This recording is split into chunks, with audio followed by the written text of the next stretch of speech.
Good morning, good afternoon, and good evening. Welcome to ISPI Live number 13. My name is George Gu. I'm your host. I'm the president-elect of ISPI, the International Society for Performance Improvement.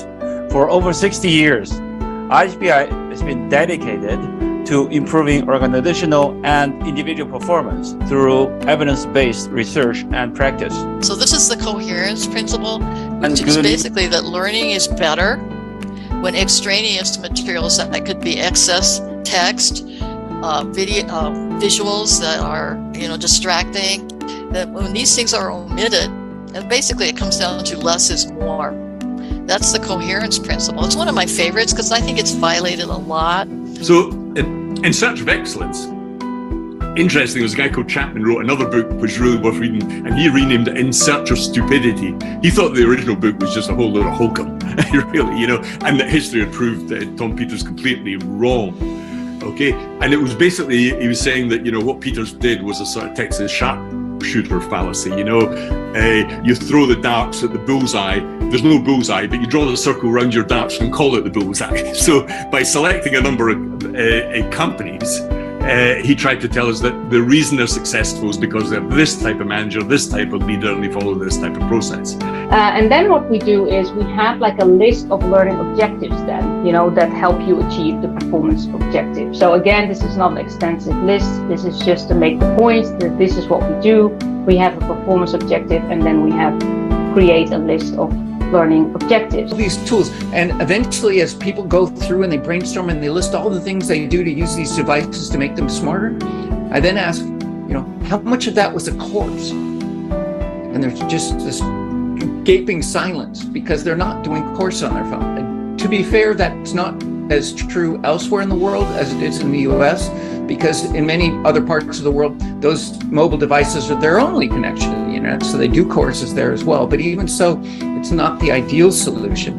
Just like we don't want our pilots or our surgeons to learn their jobs over a podcast, right? So I think just in summary, that graphic, like George said, people are pretty fascinated with it. That graphic really is pretty powerful, just to simply show our customers, some rationale behind why we're selecting a given delivery method. In fact, let's just go through one of these. I need more guidance for I know how to use what I learned. So let's say we have a course that we hope will help people improve their job performance, a performance course as opposed to an awareness course. So we have that hope, and they've taken the course, and then they come back right afterward and they say, I need more guidance. For some years, I'm not so jaded about this as I used to be. I kind of thought maybe we just didn't want to know. Maybe we did know and we didn't really want the data showing that some of the stuff we were doing wasn't very effective. I don't know. I'm interested in your thoughts on that. The notion that the worth of an intervention is equal to the value of the work outputs or accomplishments that it enables people to produce, divided by the cost to produce the behavior. So you think about training as an intervention. How many times have you seen training programs? Hopefully not too many times, but I'm sure we've all seen them, where a lot of investment was put into the time for designing and developing and the materials. So what should be added, we ask. So in addition, what should we be doing that we're not doing? What other skills, what trends? Look at this, communication skills. Now, this communication skills started showing up in 2011, over 10 years ago. But this time it really came in strong. It was that and technology were the two most significant things that came out of what's new for us to do.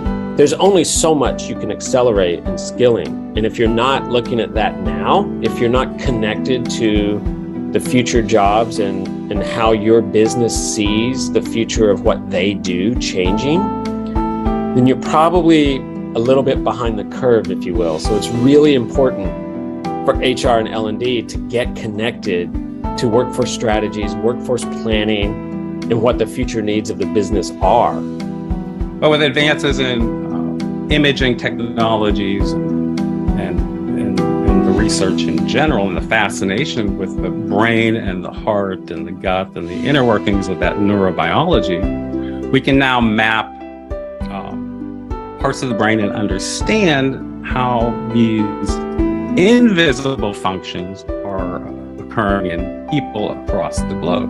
So there's a significant body of research around these topics. So they own their problems. And then two more, advocate for DEI, diversity, equity, and inclusion. And lastly, leverage data and analytics to support business objectives. So it's not just business consulting or performance consulting in the sense of what people traditionally think, but it's actually leveraging data and analytics to support those objectives. The most common reason to measure is to inform. Last, sometimes we measure to manage. And I think this will be of particular interest to the audience today. So you've worked with a goal owner, you've decided that learning has a role to play or some other HR intervention. You have to carefully lay out what the plan is. And once you have a plan laid out with specific measurable goals, then you want to execute it with discipline to make sure that you deliver against those goals. Even the big tech companies, probably with a lot of cash reserves, such as Twitter and Meta, are reducing the amount of employees because revenue is down and it's projected to be down as well. So it's going to be tough for all of us. 51% of learners said that they would make more time for learning if they could do so on the job. And again, so this is 50% of all respondents said that if it was baked into where they were doing their work, and again, this is really critical, that this doesn't mean accessing e-learning on our computers, because the vast majority of people already have that. This is something fundamentally different. Susan Marco had been influential on the training side, but certainly on the performance improvement side. Certainly Joe Harless was there. My mentor was Lloyd Hame, Jim Evans, and Don Toasty. The other people that I was influenced on these models were Bob Mager, Roger Kaufman, Margot Murray, Klaus Wittgen, Carl Binder, and Harold Stolovich. I just attended one of these the other day. It was a session. And at the bottom of the session, it says you can get these CEUs and all for whatever certification you're pursuing. But right in the middle of the people talking, this little box comes up. It says, click check and let us know you're still paying attention. That's crazy making, isn't it? Because it'll be right in the middle of the slide you want to look at. This little checkbox comes up. But it's that attendance-driven mindset. So it's all about the activity and the showing up. And yes, it's important. You have to show up, but it's not going to deliver application and impact. The t-shirt that I'm wearing in the photo here is the cult of performance. Well, that's a play on Tom Gilbert's notion of the cult of behaviors from his 1978 classic book, Human Competence. And he was bemoaning the fact that too often, back in the 70s, we were focused on things like behavior without understanding that they were a means to the ends, and we were unclear about the ends, the goals we were trying to achieve, the performance that we were trying to achieve, what he called accomplishments and what Rumler called outputs. So the idea that we can have a blanket answer for everyone is more of a challenge. I really need to think about the individual and really think about them at the physiological level, because again, everyone's going to experience change in a different way. So for some people, being remote or working at a distance is better. For some people, it's really not. So people that have that are more empathetic, for example, experience this working from home in isolation more physically. It's very challenging for them. So I started working for ISPI, and that was one of the things I wanted to clear up, to see that maybe we could come up with some more of consistency in the way we present it. So we went from model-driven to the standards that we have today. And there are 10 standards. And Judy Hale was instrumental of putting a group of people together to basically flesh out the standards and come up with the standards. So our purpose at the International Society for Performance Improvement and our value is that we help people and organizations make a difference to their coworkers and clients, their communities, and their world. In 1962, our founders represented a multidisciplinary approach. See you next Saturday. Have a great weekend.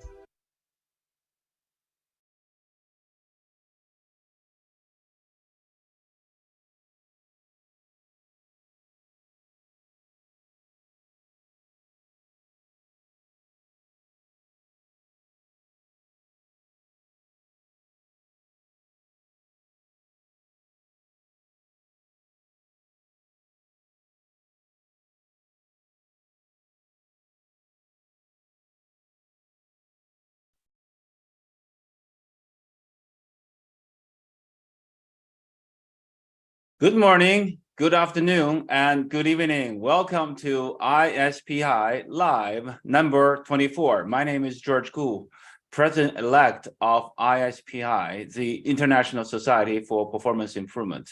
For over 60 years, ISPI has been dedicated to improving organizational and individual performance through evidence-based research and practice. Last week, number 23, we're so honored to have Professor Gonzalo Rodriguez Villanueva from Mexico to talk about the economic and social impact of the internationalization strategy based on mega planning applied in the region in Mexico.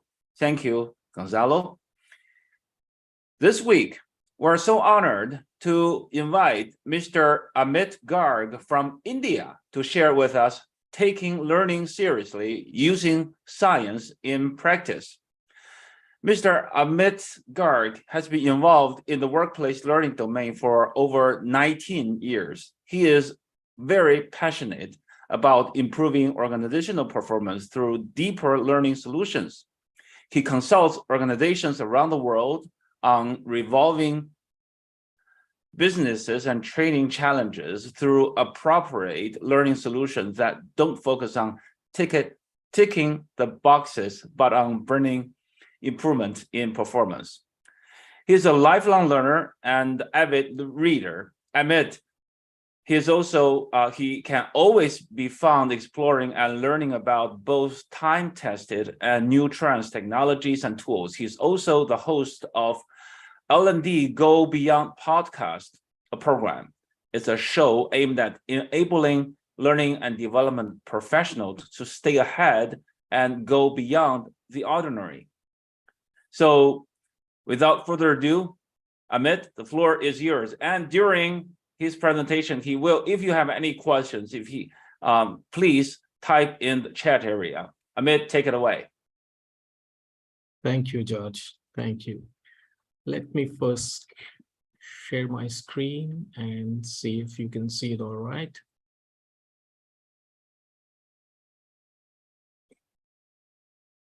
Yep, I can see it. Excellent. So, George, thank you very much for the warm introduction. It's an honor to be sharing my thoughts here at ISPI Live. Thank you once again for the invitation.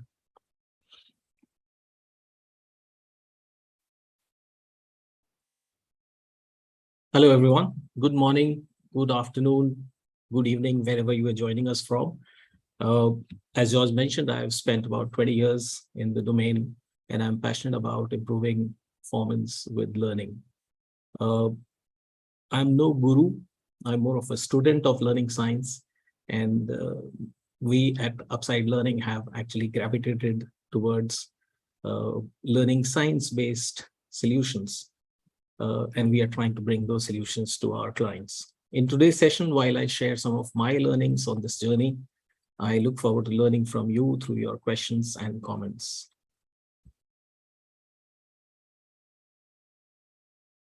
All right, as a student of learning, let me first share what I have been reading. Here are my top 10 book recommendations for learning practitioners. So if you find it interesting, you may want to note these, or I can share a link later on to all of these, which are mentioned on LinkedIn as well. And you will find me referring to some of these during the session today. So yeah, a great list. All right, let me get started by this thought from Michael Allen about L&D. So he defines success for L&D as getting people to do the right thing at the right time. It's such a wonderful goal and target, if I can say, which aligns the objectives of L&D with the business and really focuses on performance. A goal like this can truly give us purpose and direction, and also set us up for great real success. Let me get some of your thoughts on this statement. Humans' attention span is now less than that of goldfish. Now, if you agree with that or disagree with that, if you can share it in the chat, It'll be wonderful to see what are your thoughts. George, if you see any responses, let me know, please. Okay.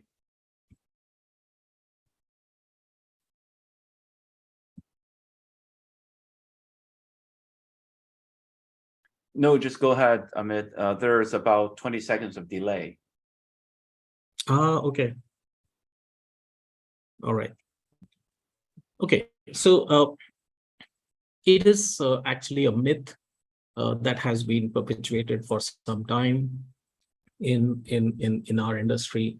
It actually originated from a Microsoft report some time ago, which was around some marketing topic. And that also cited some other research which wasn't really credible enough. And goldfish wasn't mentioned anywhere in that, by the way. But interestingly, why I wanted to bring this up is to see or share how this plays out in the L&D space. So when you have, when you think something like this is true, you end up making adjustments to your learning strategy, start creating solutions which are more tuned to this. So you may have maybe micro learning, even nano learning, just to suit those attention spans. And when you deliver those solutions, and if you have measurement of learning only at level 1 or 2, you would end up getting great feedback from people because they were happy to finish off training quickly. Possibly that was the only reason they were happy. And you will get almost 100% completions, and that might lead you to believe that you're doing well. And that's where the real challenge is. When we are falling for some myths, we end up doing not so right things, and we end up measuring not so right things and believing that everything is all right. So just to stay away from myths, etc., here is a list of some of the other myths and misconceptions that seem to abound in our space. See if you find some of them that you agree with. I think learning styles is one that almost everybody now. Yes, George. We got an answer from Clark Quinn. He says to your previous question, he said, nope, more distractions, but our cognitive architecture doesn't evolve that fast. Absolutely. Absolutely. And who better than Clark to understand that? He wrote a book on myths and misconceptions in our field. In fact, that was the topic of his book, Attention Spans and Goldfish, etc. Thank you, Clark. Absolutely. So coming back to this list of myths and misconceptions, learning styles is one of those which more people are actually aware of, that it is a myth. It has been, most of our leading voices have been talking about that, and it seems to be taking a backseat now finally. But again, one caveat here that these are not all or none kind of phrases. So say video helps better, learning better is actually true in some cases, but not always. So what we are trying to highlight here is that we should not believe that video is great for all type of learning. So the moment you start thinking that, maybe that's not a great strategy. So each one of these can have their own challenges if you believe these are, how you should be structuring your training and learning initiatives. But why are we talking about myths and misconceptions to begin? The primary reason being these are kind of exact opposite of what learning science tells us. And these are also the barriers that you end up facing when you are trying to propagate solutions which are backed by learning science. So you will find there is a big gap between what you are trying to do if you're bringing learning into practice or learning science into practice, and when you're talking to customers who are possibly having a belief in some of these myths and misconceptions. So I think that's the gap that we together need to bridge if we have to really bring learning science into practice. Overall, I think the state of L&D is that training is not delivering on its promise. So sadly, unfortunately, that's how it is. Except for bits and pieces in some places where they're really doing great jobs, and kind of leading the way, but those examples are really very limited. There is a lot of money that is going into, training, billions of dollars being wasted in training. It does seem like a robbery, and unfortunately, we are part of it. So we do need to, see this as an opportunity to change. If this is not enough, there's another driver that I think is interesting. The digital transformation that is upon us. COVID actually ushered in digital transformation faster than anybody had imagined. In fact, Satya Nadella is believed to have said early into COVID that we have experienced 2 years worth of digital transformation in just 2 weeks. And that tells you how rapid it was. Brandon Carson has, in his book, argued that this digital transformation is going to continue at a rapid pace. In some industries, it'll possibly arrive faster. In other industries, a little slower, but eventually it'll touch everyone. And as it comes into our organizations, it's going to reshape how we work, how jobs are structured, what tasks humans do and what machines do, etc. So automation and AI are going to transform fundamentally the way we work. That's how Brandon is looking at it. And he suggests that learning is going to eventually become the business strategy. It's already a critical part of business strategy. It is going to become the business strategy, which will differentiate organizations' success with failure. So I think it's a driver enough for all of us to look at how we change and look at bringing science into practice in our learning solutions so we can make a bigger impact. So with that, I want to share 5 key insights from the research on learning that I have been going through in the last few years. Just 5 for today. There's a lot of research that's available. But just look at the 5 important ones that I picked up for today. The first one is memory is really the foundation of learning. This is from Julie Dirkson's book, but I'm sure other authors have written it in different forms. But the critical thing here is, while it looks so easy, logical, sounds absolutely right, we still find that sometimes while we're creating solutions, we end up ignoring it. We somehow start thinking, okay, memory may not matter. So every performance support will not lead to learning. Every reference material will not lead to learning, etc. So we just need to be conscious of what is learning and what is not learning. For anything that we are wanting to call learning, memory is definitely the foundation of that. Just to elaborate on that from the book, my absolute favorite, Make It Stick, Brown, McDaniel, and Rodiger say, when we talk about learning, we mean acquiring knowledge and skills and having them readily available from memory so that you can make sense of future problems and opportunities. Once again, the emphasis is from memory. The whole essence of learning is to be able to transfer knowledge and skills into our long-term memory, and we can then draw from there when required.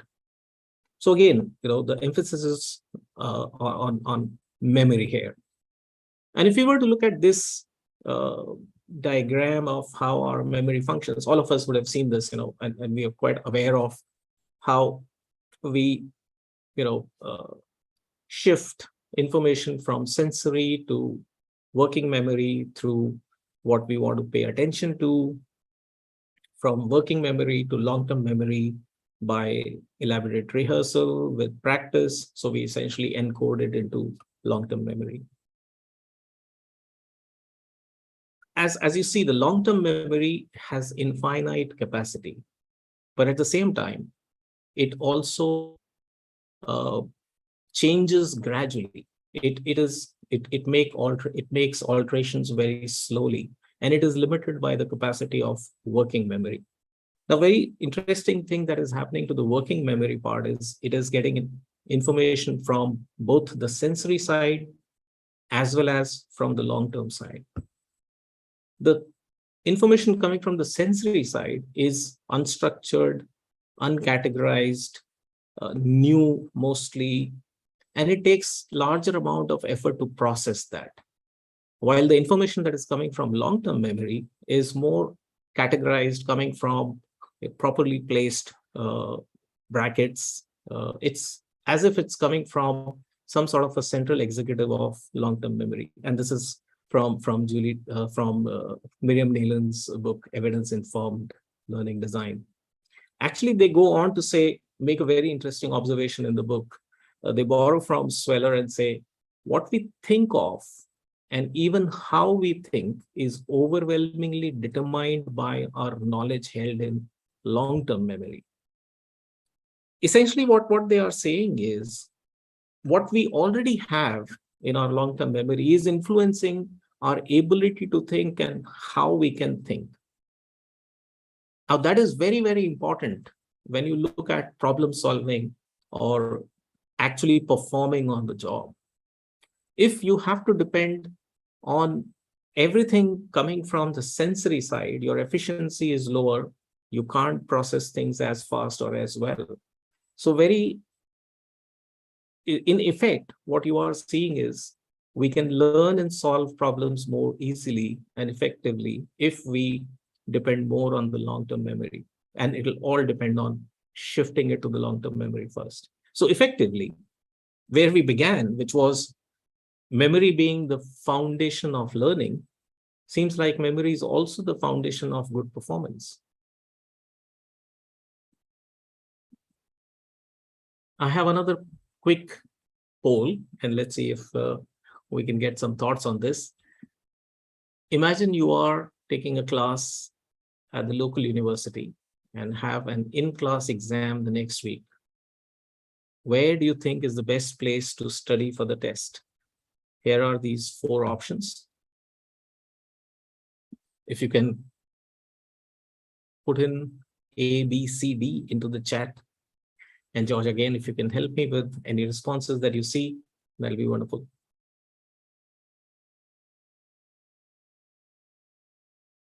By the way, as you put in your responses, this has been picked up from Julie Dirkson's book.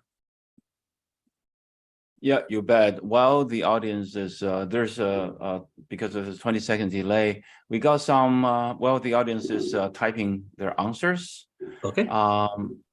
There are some comments previously from Joe Ott. He said, illiterate consumers, when you can't understand another, your interest almost immediately lowers. Continued. He will leave the conversation, the assumption he can talk, understanding is a problem. And also Clark Quain says is an emergent outcome from what's in long-term memory and the current context. Okay. And also Tom Powell says in the classroom where the test will be taken, I guess that's continue one of yours. And also we got some answers. There's A, there's a C, and the C, and another B. Excellent. So the right answer is actually B, which is in the gray windowless classroom with a noisy AC system, which is the way it is structured. It probably gives it away a little bit. It is the classroom in which you are going to probably give your exam. But what Julie is trying to come to with this is that the environment in which you study will become part of your association with the material you are studying. That is, the context adds to your learning if you are going to perform in a similar context. So if the context of learning is very similar to in which you are performing, you're going to perform, then your transfer is going to be much, much better. And in fact, she highlights that when lives are at stake, training is almost always in context, even if the context is simulated.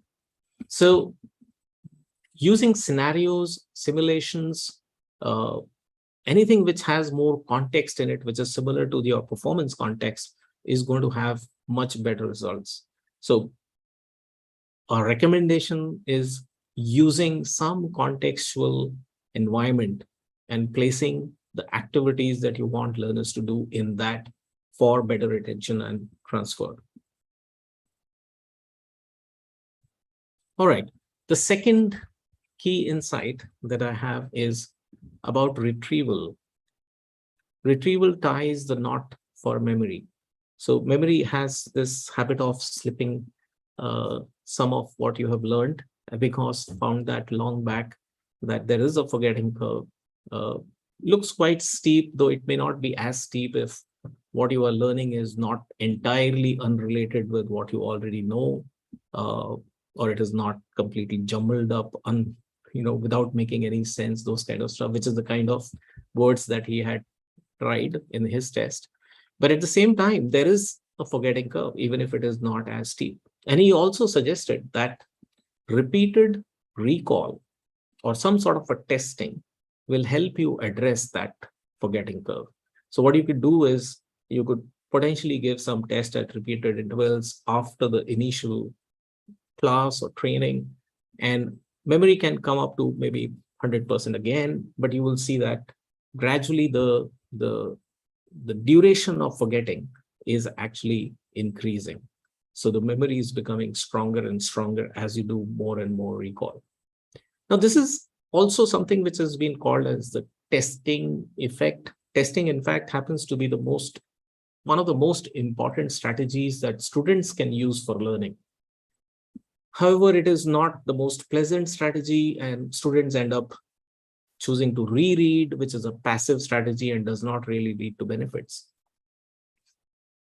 So in spite of testing being such a great tool, it has not really been leveraged so well, largely because standardized testing has been used for assessing knowledge, for evaluating knowledge, and not as a learning tool. And in fact, most people end up hating testing because of the way we have experienced testing in schools and colleges. But there are two positive benefits of testing yourself. One is you get to know what you know and what you don't know. So you can focus your efforts on what you don't know. And at the same time, you reconsolidate memory connections for what you already know. In fact, this statement by the head of L&D at Bank Julius Baer is very, very encouraging. He talks of, they want to introduce or they want to teach their people about how learning happens and how brain works, etc., because that is how they would be able to improve the learning experience itself. And this is very important because if you are going to bring learning into practice and you're going to bring solutions which are backed by learning science or based on evidence-informed learning design, you would want your audience to become ready for it. And this could be one prominent way of getting them ready. So this is very interesting. And I hope more CLOs and head of L&Ds would go into that in their organizations. Which brings me to the third key insight, which is effortful retrieval, which contributes to making learning stronger and help us retain it for longer. Essentially, more durable learning, if we can say. Now, what is effortful retrieval? Some people also know it by, I think, desirable difficulties, a term coined by Robert Bjork, I think. I have two actual studies which I've summarized here, which will highlight the effect of such effortful retrievals. One is spaced practice. This is a study done on 38 junior surgical residents learning microvascular anastomosis. They were divided into two groups randomly. One group did their practice in a masked manner, that is during one day. And the other group did their practice in a distributed manner over a week. The group was tested before the training. They were tested immediately after the training, and then they were tested 1 month after the training. And then there was an ultimate test, which was on a live anesthetized rat. Immediately after the training, both the groups performed equally well. But 1 month after training, on the retention test, the distributed group performed much better on all parameters, and they also did much better on the ultimate test. So in effect, the results of the study, or the conclusion, was residents retain and transfer surgical skills better when they learn in a distributed manner. So that's the distribution of practice or spaced practice. The other one, second study I have, is interleaved practice, which is the variety of practice. Here, a group of 8-year-old children were taken, and they were essentially given task to throw bean bags into buckets some feet away, and to see who would be performing better when they test after some time. So again, they were divided into 2 groups. One group was throwing it into buckets which were 2 feet and 4 feet away. The other group was throwing in buckets which were 3 feet away. After 12 weeks, when they were tested on throwing into buckets that were 3 feet away, it was actually the other group, which has never tried or practiced throwing into 3 feet away buckets, but practiced in 2 feet and 4 feet. They actually did better. So essentially, the group had built higher order skills, and the study concluded that varied practice improves ability to transfer learning from one situation and apply it successfully to another. The key message from this third insight is, instead of trying to make learning simpler and only fun, sometimes we hear that from L&D folks, let's make this fun, let's make this easy. We should actually make it effortful, not very difficult, but effortful, so that it makes for better retrieval, stronger retrieval, and a stronger retention later on. So you get more durable learning with that. The fourth key insight is about deliberate practice, which is different, as you can see in this quote, from other types of practice. It is usually solitary, very goal-directed, and it may need support of a trainer or a coach. In fact, I have something to show you. I'll just unshare my screen and then share the other one.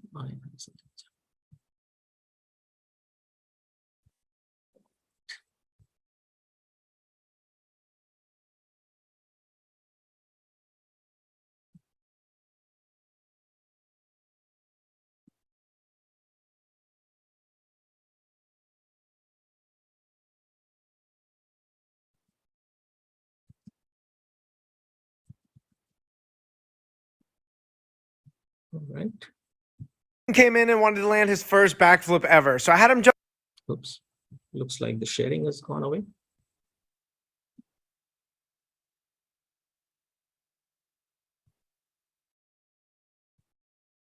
Wait. Sorry, George, were you able to see the screen? Okay. No, I'm seeing you. Yeah, I think it was a different screen. I'm sorry about that. Okay, hopefully this time it comes. Jump to his back, that way I could watch his form on his takeoff to make sure he was jumping as high as he could, and right away I noticed a few things that he could do a little bit better. So I had him lay down and just kind of focus on a few body positions that he needs to hit as he jumps. Sorry, let me make one more attempt, because I did. Oh, were you able to hear that? Oh, I'm so sorry. Very good. Everything's good.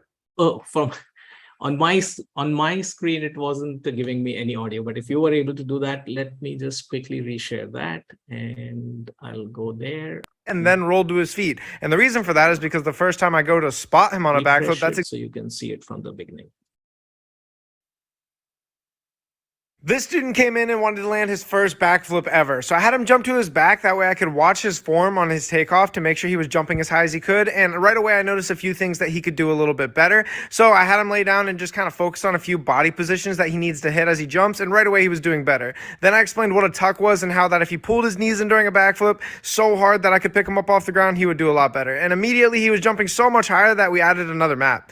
Then I had him roll back to his feet off this block to kind of practice what it feels like to land a backflip. And then we mixed both those drills together where he jumped up to his back and then rolled to his feet. And the reason for that is because the first time I go to spot him on a backflip, that's exactly what I'm gonna have him do. Jump to his back and then roll to his feet. Once he was comfortable with that, I just did a little bit less work each time and had him put more power until he could do the backflip onto this mat by himself. From that point, all we had to do was just take the mats away. So one by one, we did it on a thinner and thinner mat until there were no mats left. And that is how he learned how to backflip in one day. This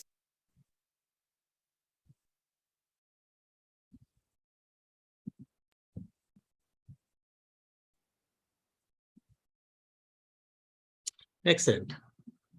I hope you can see my screen now and you can hear me all right. Excellent. So that was a great video which talks of or shows how deliberate practice can be done, first of all. At the same, and obviously with the help of a coach or a mentor or a trainer, it works even better. But it is also interesting in the way the coach is able to break a complex skill into smaller constituent skills and then lets the kid practice that constituent skill a few times, gives some advice, shows how to do it, builds that confidence in that constituent skill before moving to the next one. After doing all the constituent skills, they combine it. While he's doing that, he's still giving some scaffolding and removing scaffolding gradually so that the kid is confident and capable of doing that complex skill as one combined task. So it's a great example of what coaches can do in helping build those complex skills. And there is something for all of us as managers, and all of our managers to be able to support building skills in our team members. So deliberate practice whenever we are wanting to build expertise and also helping our teams build skills through managers. The fifth and the final one, the final insight that I have for you today is about design errors. Don Norman in Design of Everyday Things that says that most errors are actually design errors. And with better design, we should be able to eliminate majority of them. And here we are not talking about training, we are talking about performance. And what Don is really telling us is, if you want to focus on performance, don't just focus on people or their training, also focus on the environment and what you can change in design. One of the things he found in a lot of accidents that happen is there's a lot of analysis that happens and you get to what happened, who did it, and then you stop and you either reprimand that person and you get them trained again, etc. But what if you re-looked at how can we change the design to avoid this mistake in future? And that's a very interesting take on it. In fact, in his book, he shares example of this, burners, gas burners. The first one is, of course, bad natural mapping. The leftmost knob, you don't know whether it is for the top left burner or the bottom left burner. And hence, for something like that, you will need training and you will still have errors. But for the other two, which are more naturally mapped, you may don't need any training. And there may be actually less instances of errors also because of the mapping. So the design is actually obviating training as well as errors both. Something wonderful was done in the medical field by Dr. Atul Gawande. This is a surgical safety checklist that he introduced in 2008 after a lot of study. He introduced this as a pilot in 8 hospitals in different parts of the world. And he achieved some phenomenal results in terms of post-operative complications reduced by 36% and mortality reduced by 50% by just this checklist, which takes about 2 minutes.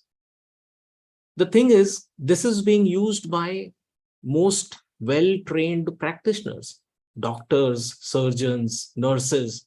So training can help us reach only so far, but you may still have errors which can be resolved by either having change in the design, by supporting our people with additional material, performance support equipment like this one, etc. And there are a whole lot of industries who use that. So that's another element when we're looking at improving performance to consider. Just to add to that, Julie Dirksen cautions us that if you are going to use job aids on the job, actually while performing the job, give the learners a chance to practice with the job aids as part of the learning itself, so that they are used to doing things, the tasks that you want them to do with the job aids. Excellent. So those are the 5 insights. Let me take another 5-7 minutes to describe how, let me just quickly summarize all those 5 for you in one sheet, and then look at how we have been trying to bring learning science to practice. So a few years ago, we launched this initiative called Go Beyond. And the idea was to nudge ourselves, our teams, and our clients to be able to go beyond the traditional learning that we have been creating, tick the box activities, really bringing in some science into our solutions and making a bigger impact. As part of this, we've collaborated with a lot of different bodies, ATD, Towards Maturity, all of the reports that we have worked with them, to bring out with Brandon Hall Group. And we have created our own ebooks and reports. In fact, one of such ebooks that we created, I had shared it with Guy Wallace, who's also the creator of ISPI Live. And he did give me some very important feedback. And that kind of, there were several light bulb moments for me in terms of my own understanding about learning sciences. It's just a huge field. But that was very helpful. We also started doing a podcast called L&D Go Beyond podcast, which was, we had about 24 episodes in that before we closed season 1 a few months ago, and we are waiting to start the season 2, hopefully in the next month. But this was a set of master classes for me personally, more than the audiences would have learned. I think I learned more by having some great speakers on this. And that gave us further insights into the different perspectives about our own industry. And that's when we decided that I think we need to make bigger investments to get learning into practice. And we brought Clark Quinn as our chief learning strategist a few months ago. With him, we are framing our offerings under this term called deeper learning experiences, which is essentially what we are offering or trying to offer to our clients is learning that can get you retention and transfer and ultimately business impact. But this is essentially backed by how learning happens and what learning science tells us. Internally, we are doing mini scenarios workshops, something which can help convert the good old multiple choice questions into better small scenarios, which can be used by default in all programs. We are currently going through a missing LXD certificate, which will prepare some of our team members to be able to do more deeper learning solutions and better solutions. In line with that, we are revamping our processes and tools. And of course, we'll continue to do webinars and white papers associated with that to educate our audiences and clients. Just to give you a glimpse of how we are thinking about creating learning solutions. So this is kind of, bringing some of our thoughts into a process. So as Clark, our chief learning strategist, often says, all learning is action and reflection. And formal learning is essentially designed action and guided reflection. And that is choosing tailored learning activities that will require specific understanding, and also providing relevant feedback that helps learners understand how what they did links with what they are supposed to do. So what we are doing is trying to use this and build solution around it. So our central piece of a solution, and this is not just we, this is a concept. So anybody can go ahead and use it. Let me just see if there's something in the chat.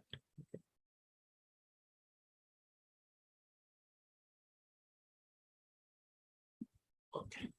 So maybe something on the YouTube chat, but that's for Josh to see. Yeah. May I? Yeah. There are a few YouTube chats and comments on your previous multiple questions, A, B, C, D. There's some comments says that's where the test will take place.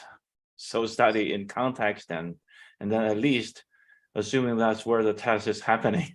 That's very humorous in the noisy room.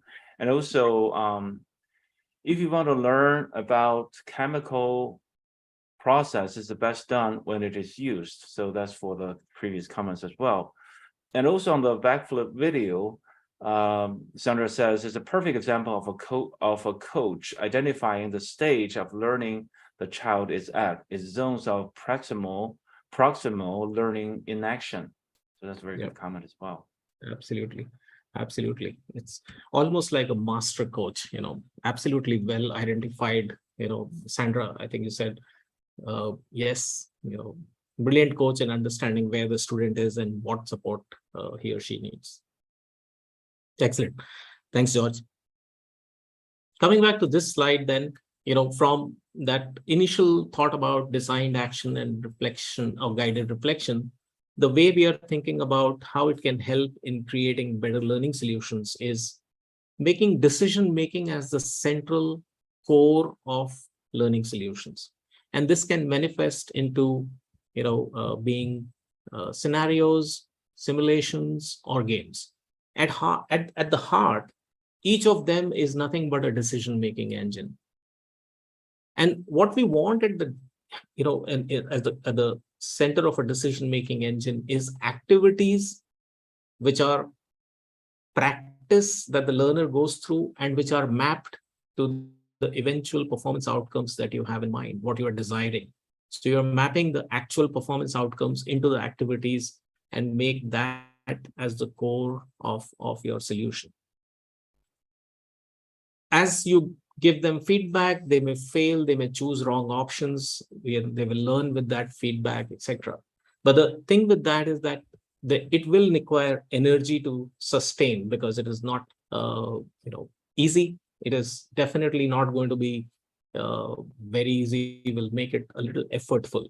And that energy will come from motivation, which we need to ensure that we are able to get by making it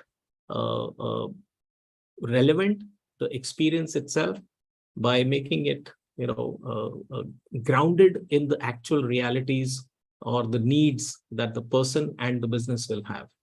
Because that's when the learners can clearly identify, yes, this is something that I should be doing. And as again Clark says, we need to get them to at least the stage where they start saying, I need to do it. So it may not be entirely intrinsic motivation, but they still want to do that, and we have raised the level of motivation to that level. If we look inside the decision-making engine, it will look something like this, which is kind of loops of practice and progression. And if you can now map this to the video that I just showed, it is almost breaking that complex skill into smaller skills. And at each level, you are giving some practice, some guidance, some support, and allowing for multiple practice sessions within each loop before you are comfortable to move to the next one, and then combining all of those. So this is like having a complex skill broken into smaller, loops, and then putting it into an aligned path, which is what you typically say, like I think Sandra just mentioned about ZPD, the zone of proximal development, with being boring and very difficult. And finally, after the training experience is over, we want to have some spaced retrieval added. So further loops of practice added to the solution so that we don't let the forgetting thing set in. And with each of these practice loops within the decision-making engine and within spaced retrieval, you can capture a lot of valuable data. And the data could be used for adapting it for individual learners' needs. It could be used for aggregating and getting some insights, and also to improve the solution going forward. So that's our initial, overview of solution, the way we are thinking about how to create deeper learning solutions, essentially bringing science into practice. So with that, I would end the session and open up for questions. Thank you, Amit. Thank you for the excellent presentation. It's very, very applicable at workplace. I think those 5 points are, I'm just amazed you can pull all this together. And thank you for reading so much books and works of the masters, and then put them all together in 45 minutes for us. Thank you. No, thank you. Thank you for Those inviting. are very interesting, very well. I mean, those are interesting as well. There's something wrong with my YouTube connection. I don't know if anyone on our team can see the YouTube chat at all. I cannot see the YouTube chat. Amit, are you monitoring the YouTube at all? I was on the YouTube, but I can't see the chat. I was too. Can So you access? I can see a little bit. I can see it. There was a couple of last bit of comments. One of them was from Joe Ott. So if you want to learn about a chemical process, it is best done where it is used. Yes. And Sandra says a backflip video is the perfect example of a coach identifying the stage of learning the child is at. It's a zone of proximal learning in action. And then Clark Quinn says that is if real learning is action and reflection, as I suggest, direct instruction should be designed action and guided reflection. Great, thank you, Jen. I didn't see the last comments. Sorry, I lost my YouTube connection. If there's any comments, please, Jen, just relay them to Amit. Any other questions from our audience, if you may? So Amit, let me while our audience are typing or they have they are thinking, or there's delays and disconnection of the YouTube chat function. But anyway, my question is, what recommendations in general you would, I mean, these 5 points are very, excellent, very applicable at work. So what in general, your recommendation to managers, and then one of them, I remember that when you assign a new task to your team member, breathe them up and then give them more practices. And so what other, advices or recommendations would you give to managers? Sure. For managers, one of the things that, or the way I see it is, managers need to be considered as important stakeholders in team development or people development. So they need to be given, if not full, at least partial ownership of developing their team members' capabilities. Now, managers can play a big role because they are directly observing each individual member, their performance. They are the closest in terms of monitoring that performance. They're also aware of exactly what each individual should be doing. So they are kind of inherently aware of the gaps. They should utilize their conversations with the team members, which could be if there is a check-in meeting or a performance appraisal, etc., whatever is there. But to have some sort of career conversations where they identify those gaps, list out steps that need to be taken, and then help with the team member to ensure that those steps have been taken. It could be a training program that they assign. It could be a task that they assign, but they need to frequently check back on how are they doing, where are they getting stuck, where do they need help, and give advice and suggestion when they observe them. So managers actually have to play a critical role in ensuring the team members are developing. We have another online question. Mm-hmm. Yeah, go ahead. So this one's from Joe. It's in the backflip video, we see an expert helping another to learn. To package this by us who aren't experts is very difficult. How How do you do that? So here we are essentially talking of, coaches. So coaches will have a specific role to play, or trainers. Here, this is the video shows an expert who's into, training people in, physical activity, movements, backflips. But then in your organization, you'll have experts who know Excel sheets and, how to make PowerPoints, how to make proposals, etc., how to calculate mortgages. So those are the experts who will help the other people learn. We'll have to identify what are the skills that individual team member needs and who is a relevant expert for that skill. So yes, L&D people may not be experts in each of those skills. So you'll have to identify experts. And usually, just to add to that question that George was asking, managers could potentially be experts. Not always, but sometimes. Thank you for that. And then we have another comment from a group, WHPN. It says, this backs up the learning design used in our university theater and performance groups. And the reference is from George J. Cohen, Koehn. That was just a comment. I have another question. If there's no other questions from YouTube, Amit. So what are the cautions or advices would you give when we come to design e-learning? Because not everything, there's so many e-learning right now.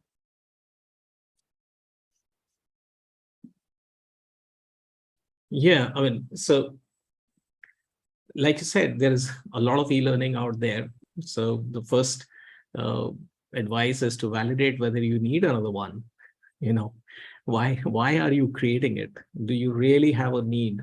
Like I also mentioned in the model that we were presenting, that only if you have a gap, first of all, that you need a training program or maybe an intervention, right? So you would essentially look at, is there a gap in performance between desired and current performance? Can that gap be closed by training or something else? Because sometimes it can be closed by something else. So it may be a pay issue. It may be something else. It may be a team bonding issue. It could be many different things. If it is identified that it is going to be done by training, do you think e-learning is the solution? In some cases it is. So unless you've arrived there, yes, you don't need to create another e-learning. And even if you're creating another e-learning, then you need to ensure that you do a proper audience analysis. Who's going to take it? Where are you going to take it? What do you want them to do? And then get into the whole phase of, the way I was describing the process. Great, thank you. I still have tons of questions, but we're getting close to the bottom of the hour. Thank you. Jen, let me last check. Are there more questions from YouTube, WeChat? Let me do one last check. Hold on one second. Okay. I've got two screens here, so I'm always have trouble finding my mouse. Let's see here.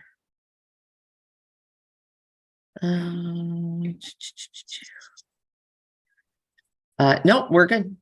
Good. Okay, let me close the hour. Thank you, Amit. Thank you, Amit. That brings us to the end of the 24th episode of ISPI Live. Time is too short, and the topic is always, as always on ISPI Live. Short, time is very short, and the topic is always good too. Thank you all for watching and participating. This is a very interesting topic. Thank you, Amit, again, the 5 points. If you're happy with our session, please like, comment, subscribe, and do not forget to share. ISPI.live. Yes, ISPI Live is a website as well. So we built a website for ISPI Live. It's called ISPI.live. The site is up. It's up for weeks, for a few weeks already. If you have any questions, suggestions, or thoughts, or things that want us to do, want us to improve, or even want to speak at ISPI.live, or if you know somebody who you think should appear on ISPI.live, please let us know. Just visit ISPI.live, and then everything's there. So if you are not joined have not joined ISPI yet, please visit our website at ispi.org. That is our homepage. Also, ispi.live is a branch website of ispi.org.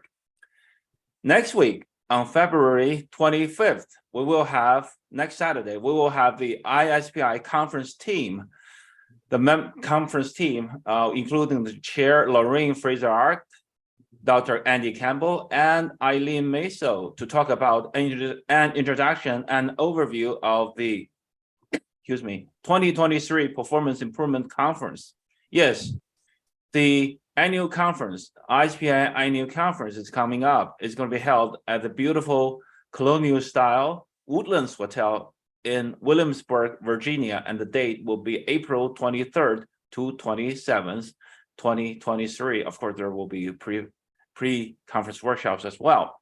So reserve the date, and you're more than welcome to join. And we expect to see you in Virginia, in Williamsburg. ISPI Live is a weekly program every Saturday at noon USA Eastern Time and 9 a.m. Pacific.